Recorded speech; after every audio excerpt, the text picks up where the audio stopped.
Well, the West and global leaders have expressed disgust at images from towns near Kyiv where bodies have been found littered on the streets.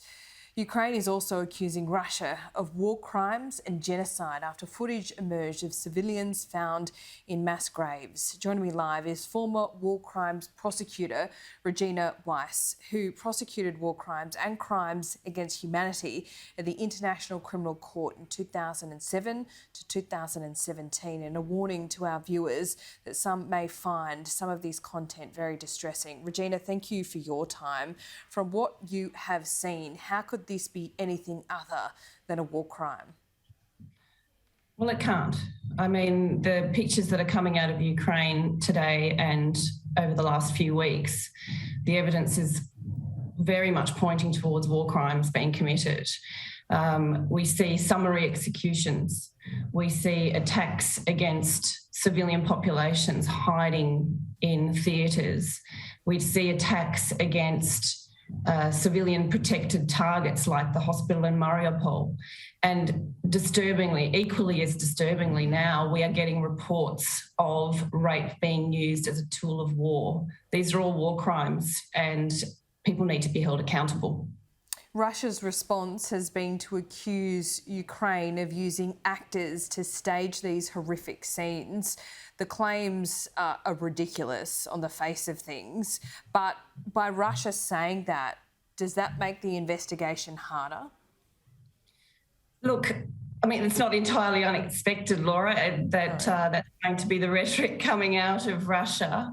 What I have seen is that there's investigators on the ground now, and that's investigators that are local. The Ukrainian prosecutor's office is there collecting evidence, and I'm sure that would be shared with the International Criminal Court. It's always difficult going into a post-conflict zone, let alone a conflict zone. There's dangers involved, but the evidence clearly is being collected, and that would be forensic evidence. There's evidence of eyewitness evidence and possibly also evidence of captured Russians, which could prove to be useful as insider linkage evidence, which would lead to commanders and those in charge.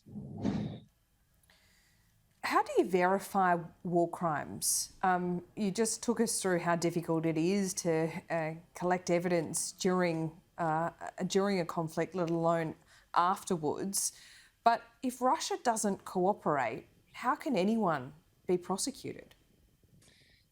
Look, in my experience, certainly when I was at the International Criminal Court, we always found that the best evidence was witness evidence and hard evidence. In this case, there's plenty of eyewitness evidence and there's plenty of hard evidence to build a case, and it's being collected as we speak. The problems, of course, of bringing anybody to justice are those that include being able to arrest the suspects. So someone like Putin and the people around him, those people who ordered these mass killings, to actually facilitate that arrest can be quite difficult. However, if an arrest warrant is issued under the International Criminal Court, they don't have an expiry date. So they will be eventually brought to justice if they're toppled, or if there's a coup, or they leave the country, you know.